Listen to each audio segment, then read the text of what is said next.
بسم اللہ وصلاۃ وسلام علی رسول اللہ۔ یہ یکم ذی الحجہ کے بعد قربانی تک جو 10 دن ہوتے ہیں، تو کیا اس میں ناخن کاٹنا اور بال کاٹنا، ناخن تراشنا یہ جائز ہے یا ناجائز ہے؟ تو اس کا جواب یہ ہے کہ یہ مسئلہ صرف اور صرف مستحب ہے۔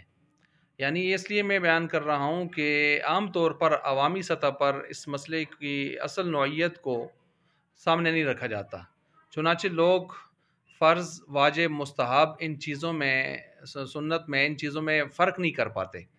اب لوگوں کا اپنا ایک مزاج ہے، جو چیز ان کے دماغ پر اچھی لگ گئی یا اس نے پابندی کرنے کی سوچ لی، ٹھان لی، تو چاہے وہ سنت ہے، مستحب ہے، اس نے کرنی ہی کرنی ہے، اور اس نے کوئی فرض اور واجب سمجھ کے کرنی ہے۔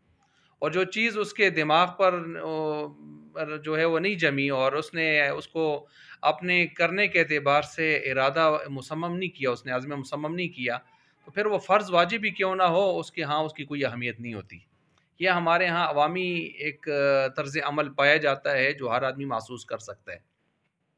چنانچہ اسی پس منظر میں اب کچھ لوگ اس کو یہ سمجھتے ہیں کہ شاید یہ واجب ہے اور ہر ایک کے لیے واجب ہے۔ شاید ایسے نہیں ہے، بلکہ روایات کی روشنی میں بات یہ ہے کہ جس نے قربانی کرنی ہوتی ہے اس کے لیے مستحب ہے کہ یکم ذی الحجہ کا جب چاند نظر آ جائے تو اس کے بعد سے لے کر قربانی کرنے تک اپنے ناخن نہ تراشے، بال نہ کاٹے۔ یہ حاجیوں کے ساتھ مشابہت بھی ایک احرام والوں کے ساتھ، جب وہ احرام میں ہوتے ہیں تو ہو جاتی ہے، اور یہ صرف قربانی کرنے والوں کے لیے، اور یہ بھی صرف کیا مستحب ہے۔ مستحب کا مطلب ہے عمل کرے گا ثواب ہے، نہیں کرے گا تو کوئی عذاب نہیں ہے، کوئی پوچھگچھ، کوئی مواخذہ نہیں ہے۔ تو یہ ہے اس کا مسئلہ۔ لیکن اس کے ساتھ یہ بھی یاد رکھیں، اگر کسی کے زیر ناف بال یا جو ہے وہ بغل والے بال جو اس کو صفائی کرنی ہوتی ہے، اور اگر 40 دنوں سے بھی زیادہ ہو جائیں تو اس کے لیے لازم ہے کہ ان کی صفائی کرے۔ تو اگر کسی کے یہ بڑے ہوئے ہیں، ہاتھ سے گزرے ہوئے ہیں، تو یکم ذی الحجہ اگر شروع بھی ہو جاتا ہے تو پھر بھی اس کے لیے لازم ہے کہ ان کو کاٹے، صاف کرے۔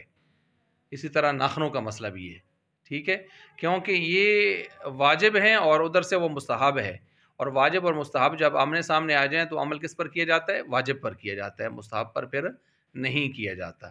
تو مسئلے کی اصل نوعیت کو سامنے رکھنا چاہیے۔